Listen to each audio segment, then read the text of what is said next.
사실은 장자의 고요유라는 편에서 어떤 얘기를 하고 싶으냐면은 지금 제 유튜브 강의를 듣는 분들 전부 어마어마한 내적 에너지가 있다는 거예요. 정말 좋게 변할 수 있는 어마어마한 에너지가 있다는 거예요. 그런데 변하느냐 변하지 않느냐, 거기에 따라서 구만리 창공을 나르느냐 바닷물 속에 그냥 계속 갇혀서 사느냐가 결정되는 것이죠. 오늘 예수님께서 부활하셨죠. 그 우주의 무한함을 우리한테 선물로 주신 거예요. 우리는 그 무한함을 받아들이기 위해서 우리도 곤이라는 바닷속에 있는 물고기에서 붕이라는 어마어마한 세로의 변신이 필요한 것입니다. 우리는 늘 자유를 꿈꾼다고 말하지만 오히려 온몸의 변신을 불가능하게 하는 갑각류 같은 딱딱한 투구를 쓰고 사는 어리석은 사람들일 수도 있습니다. 그러니까 내가 한번 가진 고정 개념을 그게 옳다고 죽을 때까지 그것만 고집해서는 결코 변화할 수 없습니다. 듣고 또 그것을 내면화하고 이해하려고 노력할 때 우리는 대붕으로 변할 수 있는 것입니다. 자기가 옳다고, 자기만이 진리를 갖고 있다고 끝도 없이 고집 세우는 사람은 결국은 오류 속에 빠져서 결코 변할 수 없을 겁니다. 예수님은 3일 전 십자가에서 처참하게 죽음을 당하셨지만 그 죽음의 어두움을 씻고 오늘 구만리 창공을 날아오르는 대붕새가 되시어 부활하셨습니다. 장자라는 책에 이런 이야기가 있습니다. 어둠과 침묵이 가득한 북쪽 바다 물속에 어마어마하게 크게 자란 곤이라는 물고기가 있었는데 그 크기가 고래는 비교도 안 되는 그 물고기 크기가 몇 천리나 되는지 모를 정도로 큰 물고기였습니다. 그 곤은 끝도 없이 넓고 깊은 바다에서 놀며 잘 지내는 것이 아니고 갑자기 붕이라는 새로 변신을 해서 하늘을 나릅니다. 물고기가 물고기로 있으면 그만이지 도대체 왜 새로 변신을 시도할까? 장자는 곤과 붕의 이야기를 하면서 인간이 권력과 재물, 물질에 집착하지 말고 우주를 품을 수 있는 존재라는 이야기를 하고 싶은 것입니다. 장자는 곤에서 붕으로의 변신을 엄청나게 어마어마한 비유로 말을 합니다. 이 정도 비유하는 것에 대해서 저도 동의를 합니다. 우리 인간 안에 무한한 능력이 있어요. 예수님이 진리가 너희를 자유롭게 하리라 이런 말씀을 하셨는데 우리 마음 안에 진리가 있으면 온 세상을 품을 수 있죠. 장자가 말하는 대붕새는 변신 이전에 곤처럼 변했을 때는 크기가 수천리가 되고 한번 날개를 펼치면 하늘을 어두컴컴하게 만들어버리는 새입니다. 바다에 있을 때도 엄청나게 큰 물고기였지만 하늘을 나는 새로 변할 때도 어마어마하게 크게 변합니다. 사실은 장자의 고요유라는 편에서 어떤 얘기를 하고 싶으냐면은 지금 제 유튜브 강의를 듣는 분들 전부 어마어마한 내적 에너지가 있다는 거예요. 정말 좋게 변할 수 있는 어마어마한 에너지가 있다는 거예요. 그런데 변하느냐 변하지 않느냐, 거기에 따라서 정말 구만리 창공을 나르느냐 바닷물 속에 그냥 계속 갇혀서 사느냐가 결정되는 것이죠. 물고기에서 새로 변신을 끝낸 붕새는 자신이 살던 북쪽 바다를 날아다니는 것이 아니라 반대 남쪽 바다 남명으로 날아갑니다. 그런데 문제가 있습니다. 붕새가 워낙 크다 보니 쉽게 남쪽으로 날아갈 수가 없었습니다. 나뭇잎배는 접시 안에서도 물에 떠다닐 수 있지만 큰 배는 그것을 받칠 만한 대양 큰 바닷물이 필요하듯 붕새가 날아가려면 그만큼 강한 바람이 있어야 되고 바다에 물의 에너지가 있어야 된다는 것이죠. 바닷바람에 힘을 입은 붕새는 날개가 3천리, 한반도고 3천리 금수강산이라고 그러잖아요. 날개가 3천리나 되어서 한 번 날아올 때 9만리나 날아오를 공간이 필요했습니다. 붕이 남쪽으로 날아갈 때는 3천리 바다의 파도를 일으키고 회오리 바람만 타고 구말리를 날아올라 6개월 동안 쉼없이 날개짓을 한다라고 말합니다. 한마디로 무한한, 우주의 무한한 세계로 날아간다는 이야기입니다. 오늘 예수님께서 부활하셨죠? 그 우주의 무한함을 우리한테 선물로 주신 거예요. 우리는 그 무한함을 받아들이기 위해서 우리도 곤이라는 바닷속에 있는 물고기에서 붕이라는 어마어마한 세로의 변신이 필요한 것입니다. 매미와 비둘기가 그 붕을 비웃으며 말합니다. 우리는 있는 힘을 다해 날개짓을 해도 느릅나무나 다목나무 가지 끝에도 못 닿고 때로는 바닥에 떨어지고 만다. 그런데 어찌 구말리 먼 하늘까지 올라 남쪽으로 가려 하는가? 정말 웃긴 놈이다. 우리가 교회로 소풍을 나가면 하루 3끼만 있으면 충분하지만 백리길을 가려면 하룻밤 동안 곡식을 찧어야 하고 천리길을 가려면 3달 동안 식량을 모아야 합니다. 우리가 영원한 삶을 살기 위해서는 우리 일생을 준비해야 돼요. 우리 일생을, 제가 요즘 신천지 얘기 참 많이 하는데, 신천지는 14만 4천 명만 채우면은 자기네들이 제사장이 된다고 그래갖고 그 14만 4천 명을 채우려고 정말 밤낮 뛰어다니는 그 신천지하고는 차원이 다른 거예요. 이 지구에는 78억, 이제까지 한 700억이라는 인류가 이 세상에 왔다 갔는데, 그 모든 사람들이 무한한 세계에서 자유를 누릴 수 있게 하기 위해서 예수님께서는 십자가에 못 박혀 돌아가시고 부활하신 것입니다. 여러분들은 영원한 소풍을 위해서 지금 어떤 준비를 하고 계신지 궁금합니다. 조그만 날짐승이 대붕의 비상을 어찌 알겠습니까? 작은 지혜는 큰 지혜에 미치지 못하고 짧은 수명은 긴 수명에 미치지 못합니다. 조균이라고 아침에 피어 저녁에 시드는 버섯은 밤과 새벽을 모르고 매미는 봄과 가을을 모릅니다. 장자 4편, 첫 편의 소요유 서막은 곤과 대붕 이야기를 시작을 합니다. 참 의미 있는 얘기예요. 노자, 장자의 별말 아닌 것 같은데도 그 노자, 장자를 잘 읽어보면 자유를 알 수 있고 무한을 알 수 있고, 그 다음에 없을 니히트라고 없는 것에 대한, 이게 없기 때문에 있는 거예요. 없기 때문에, 없는 게 없으면 존재가 할 수가 없어요. 다시 말해서 밤이 있기 때문에 낮이 있는 거예요. 우리가 죽음이 있기 때문에 삶이 있는 거예요. 그래서 죽음이 없다면 우리는 삶의 의미가 없어요. 그리고 그 죽음 이후에 영원한 생명이 삶을 빛나게 해주는 것입니다. 공자는 논어에서 벗이 멀리서 오니 또 기쁘다, 또 배우고 익히는 일이 기쁘다는 소소한 즐거움을 이야기했다면, 장자는 우주를 이야기하고 변신에서도 초연한 변신을 이야기합니다.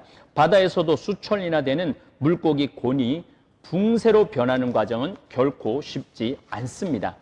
곤이 입이 새 주둥이로 뾰족하게 튀어나와야 되는 고통이 있죠. 배가 날개로 길게 늘어나서 펼쳐지는, 몸이 뒤틀리고 휘는 고통의 과정을 거쳐야 하늘을 날 수 있는 새로 변하는 것입니다. 곤의 변신은 살을 찢고 몸을 비트는 듯 극심한 고통을 겪어야만 하늘을 날 수 있는 대붕이 될 수 있는 것입니다. 장자의 변신은 물고기에서 새로 바뀌는 것처럼 종의 경계를 넘어서는 거예요. 보다 근원적인 변화를 이야기합니다. 물고기 종하고 새하고, 물론 물고기에서부터 새가 나왔다고 하기는 하지만은 이 변화는 굉장한 근원적인 변화를 말하는 것입니다. 장자는 고통이 따르는 변신을 위해서는 용기를 내야 한다고 말합니다. 여러분들, 오늘 예수님 부활 대축일을 맞이하면서 생각을 크게 가지셔야 돼요. 내가 그냥 여기서 지난번에 임피제 신부님 독수리 말씀드렸죠. 닭처럼 그냥 여기 앞에 있는 것만 쪼는 그러한 삶을 살지 말고 창공을 나르면서 이 기가 막힌 자연을 누릴 수 있고 날아다닐 수 있는 그런 자유로움, 이게 굉장히 우리한테 필요하죠. 우리는 늘 자유를 꿈꾼다고 말하지만 오히려 온몸의 변신을 불가능하게 하는 갑각류 같은 딱딱한 투구를 쓰고 사는 어리석은 사람들일 수도 있습니다. 그러니까 내가 한번 가진 고정 개념을 그게 옳다고 죽을 때까지 그것만 고집해서는 결코 변화할 수 없습니다. 조금 나보다 많은 것을 아는 사람, 또 저도 가끔 아주 도가 깊은 스님들을 만나러 갑니다. 그래서 스님들하고 차를 마시면서 이야기를 나누다 보면은 이 참선하는 스님들의 이 생각은 일반 사람들 생각하고 많이 달라요. 스님들 중에서도 수도승이 있고 그냥 일반 승이 있죠. 참선하는 스님들, 결제, 해제를 해가면서 도를 닦는 스님들하고 얘기를 해보면은 마치 장자하고 이야기하는 기분이 들 때가 많습니다. 그래서 우리는 나보다 더 훌륭한 선현들, 성인들 이야기를 자꾸 듣고 또 그것을 내면화하고 이해하려고 노력할 때 우리는 대붕으로 변할 수 있는 것입니다. 자기가 옳다고 자기만이 진리를 갖고 있다고 끝도 없이 고집 세우는 사람은 결국은 오류 속에 빠져서 결코 변할 수 없을 겁니다. 제가 요즘 신천지 낱낱이 파헤치기라는 강의를 진행 중에 있는데 겨우 14만 4천 명에 들기 위해 거짓말을 하고 14만 4천 명을 채우려고 길거리를 헤매는 매미와 비둘기 같은 삶을 사는 사람들은 변화할 수 없습니다. 14만 4천 명이라는 늪에 갇혀 계속 허우적거리면서 바닷물 속에 영원히 갇혀 하늘을 날지 못하는 물고기 곤과 같은 신세가 될 것입니다.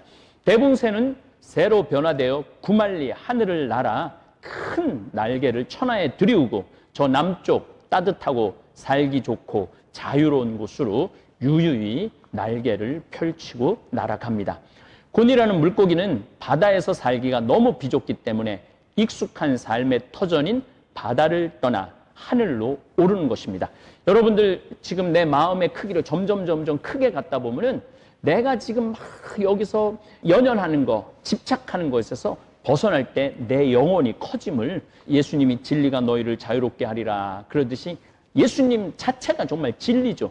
예수님의 삶을, 예수님의 가르침을 내 마음에 새기고 그게 깨달음이 올 때 그 기쁨, 희열, 자유로움은 정말 말로 표현할 수 없는 것이죠.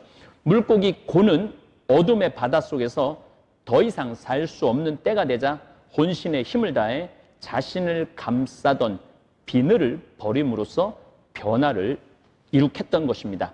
변화라는 것은 두려움이 있지만 거기에는 새로운 삶의 지평이 열립니다. 만일 곤이 희생과 변화를 두려워하여 물고기로 남아있다면 하늘의 길은 결코 열리지 않았을 것입니다. 그 길을 따라 대붕새는 생명의 모습이 살아있는 자연의 나라로 날아갑니다. 북쪽 바다를 말하는 북명과 따뜻하고 자유로운 남쪽 하늘 남명은 곧 현재의 자아와 탈자아의 은유입니다. 제가 이제까지 한 중에서 굉장히 말이 어렵죠. 자아를 떠날 때 우리는 마치 데미안에서 말하죠. 결안에서 병아리가 그 두꺼운 껍질을 깨고 나올 때 새로운 세상을 맞는다고 하듯이 우리가 우리의 껍질을 깰 필요가 있죠. 이와 같이 장자는 곤과 붕을 말하면서 사람이 현세의 속박을 벗어버릴 때 무한한 자유와 자연의 경지로 도달할 수 있다는 가능성을 이야기합니다. 사람이 대붕새처럼 자유로워지고 자연으로 돌아간다는 것은 창조의 원초, 하느님과 사람과 자연이 하나의 생명처럼 이어져 있는 상태로 들어가는 것입니다. 이렇게 되려면 먼저 그동안 익숙하게 살아왔던 조각된 세상을 버려야 하는 희생과 용기가 필요합니다. 예수님께서는 우리에게 참 생명을 주시기 위해 스스로 곤이 되셨다가 마침내 오늘 대붕으로 부활하시고 영원한 세상을 우리에게 열어주십니다. 오늘 대붕이 되신 예수님의 부활은 나에게 과연 어떤 의미를 던져줍니까? 예수님의 부활이 의미 있기 위해서는 우리도 예수님처럼 죽음의 세계를 쳐부수고 다시 살아나는 모습과 똑같이 나의 어둠을 쳐이겨 암흑의 바다를 헤치고 높이 비상하는 대붕이 되어야 합니다. 우리 인간들은 흔히 세 가지 생활 양식을 합니다. 첫째, 외교인들의 생활 양식으로 그냥 바다의 물고기로 머물러 있는 상태입니다. 둘째는 이름뿐인 그리스도인의 생활 양식으로 바다의 물고기도 하늘을 나는 대붕도 아닌 이무기의 생활을 하는 분들도 있습니다. 셋째는 진실한 그리스도인의 생활 양식으로서 구만리 창공을 날아가는 대붕의 생활을 하는 분들이 있습니다. 현대 외교인들의 생활은 너무나 속이 텅 비어 있습니다. 그래서 순간에 자극적인 일들을 찾아 나섭니다. 요즘 한국 사회를 떠들썩하게 만드는 아동, 성폭행하는 장면을 촬영해서 돈을 번 고등학생들도 있다고 그러니 얼마나 이 황당합니까? 또 그 방에 들어가서 100만 원이나 넘는 참가비를 내고 즐기는 사람들. 그리고 그게 이렇게 큰 파장을 일으킬 줄 몰라갖고 한강에 자기 몸을 던지고 자살하는 사람들도 있어요. 봐도 어둠의 바닷속에 사는 곤이나 매미나 비둘기처럼 사는 사람들입니다. 달걀 껍질을 깨고 나와야지 내가 새로운 세상을 맞이할 수 있듯이, 또 곤이라는 물고기가 바다를 차고 나와서 하늘을 나는 변화가 있어야지 정말 자유로움을 누릴 수 있듯이 우리 인간에게 왜 그런 유혹이 없겠습니까? 그러나 우리는 노력해야 됩니다. 진정한 자유, 진정한 진리.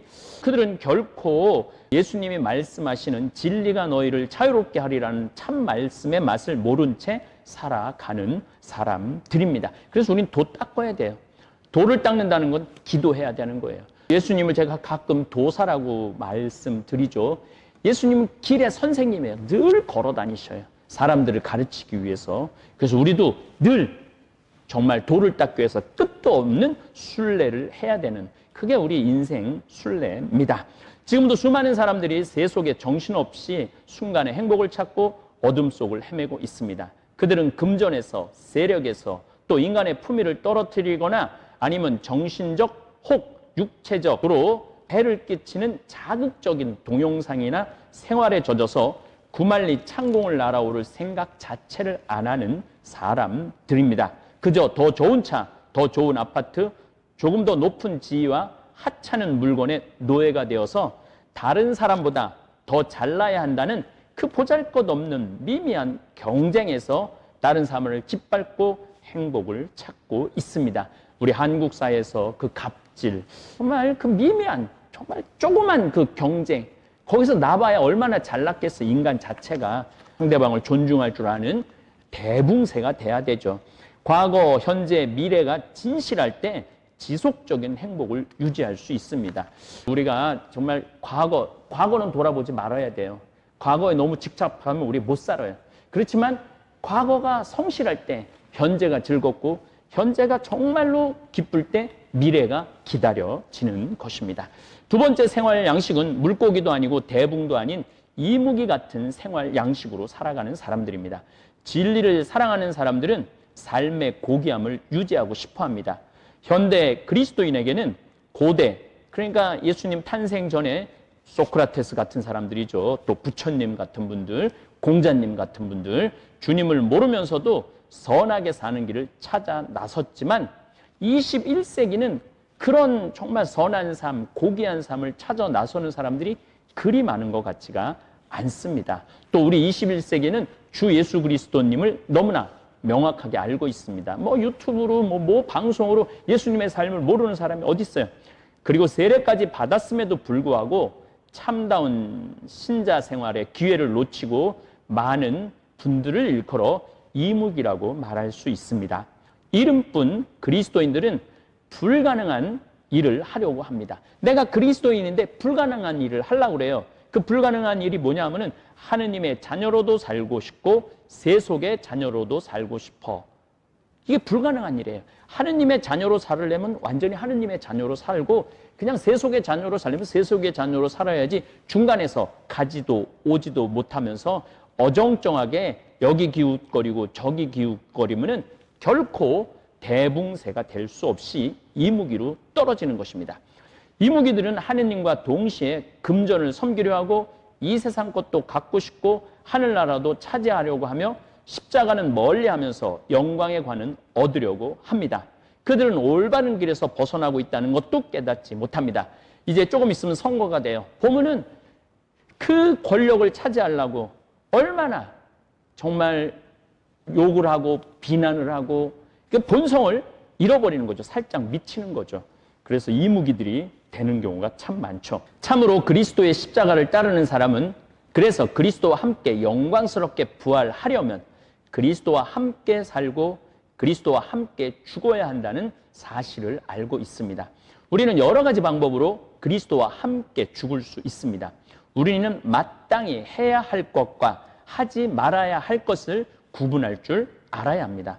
우리는 대붕새가 되어야 합니다. 전철 안에서 자리를 차지하게 되고 먼저 밀고 들어가 노인을 보아도 졸고 앉아있는 척하는 이무기는 되지 말아야 합니다. 당당히 그리고 기쁜 마음으로 노인들에게 자리를 내줄 수 있는 대붕이 되어야 합니다. 식구들에게 지지 않겠다고 핏대를 세워가며 자신의 입장만을 고집하는 이무기가 아닌 가족의 기쁨을 위해 나 자신을 희생할 줄 아는 대붕이 되어야 합니다. 일생을 살아가면서 단 한 번도 굶주리거나 헐벗거나 목마르거나 병들거나 감옥에 갇힌 일들을 돌본 적이 없다면 구말리 창공을 나는 자유로움과 기쁨을 누리지 못할 것입니다. 매년 잠비아 봉사활동을 따라오는 50에서 60명의 봉사 단원들을 보면은 정말 대붕의 날개가 제 눈에 보여요. 참 자유로움과 기쁨, 그 세상이 주는 어떤 기쁨도 줄 수 없는 그런 뿌듯함을 봉사자들이 느끼죠. 우리는 목마르고 헐벗고 배고프고 병들고 감옥에 갇힌 이들을 돌보는 대붕이 되어 마지막 날에 오늘 영광스럽게 부활하신 그리스도의 모습을 닮아 대붕으로 부활해야 합니다. 다시 한번 예수님의 부활을 축하드리면서 우리 유튜브 구독자님들, 되살림 후원 회원님들, 잠비아 후원 회원님들, 특별히 성모 울타리 우리 엄마빵과 일의 우리밀 사랑의 빵을 사서 드시는 분들은 이무기가 아닌 대붕이 벌써 되신 거예요. 벌써 날개가 있는 거예요. 날아가시기만 하면 됩니다. 모든 분들 오늘 부활 성야 미사 중에 하느님 아버지께 모두들 이무기에서 곤에서 대붕새로 변해서 하늘을 창공을 나르는 그러한 자유로운 신앙인들 되기를 마음을 모아 기도하겠습니다. 오늘도 황창현 신부님의 강연에 함께해 주셔서 감사합니다. 우리는 매일 작든 크든 변화의 갈림길 앞에 섭니다. 변화는 늘 두렵습니다. 지금의 안락함을 내려놓아야 하고 익숙한 나를 버려야 하기 때문입니다. 하지만 부활은 바로 그 두려움을 뚫고 일어난 용기입니다. 십자가의 희생 없이 부활은 없었고 부활의 영광은 곧 고통을 딛고 일어선 생명의 선언이었습니다. 장자 소요유에 나오는 곤이라는 물고기가 대붕이 되어 하늘로 날아오르듯 우리도 더 큰 생명을 향해 변화를 결심해야 합니다. 지금 우리는 이무기처럼 멈춰 서 있을지도 모릅니다. 하늘을 날 수 있는 용이 될 기회를 눈앞에 두고도 두려움 때문에, 게으름 때문에 그냥 물가에 머물고 있는 건 아닐까요? 부활은 단지 예수님의 사건이 아닙니다. 오늘 나의 이야기이기도 합니다. 그리스도로 살아간다는 건 세상의 무게에 휘둘리지 않고 묵묵히 사랑하고 희생하고 다시 일어서는 삶입니다. 부활주의를 맞이한 오늘, 우리도 한 걸음 내딛어 봅니다. 나의 껍질을 깨고 진짜 나로 다시 태어나기를 바라봅니다. 감사합니다. 하늘에 계신 우리 아버지, 아버지의 이름이 거룩히 빛나시며 아버지의 나라가 오시며 아버지의 뜻이 하늘에서와 같이 땅에서도 이루어지소서. 오늘 저희에게 일용할 양식을 주시고 저희에게 잘못한 일을 저희가 용서하오니 저희 죄를 용서하시고 저희를 유혹에 빠지지 않게 하시고 악에서 구하소서. 아멘.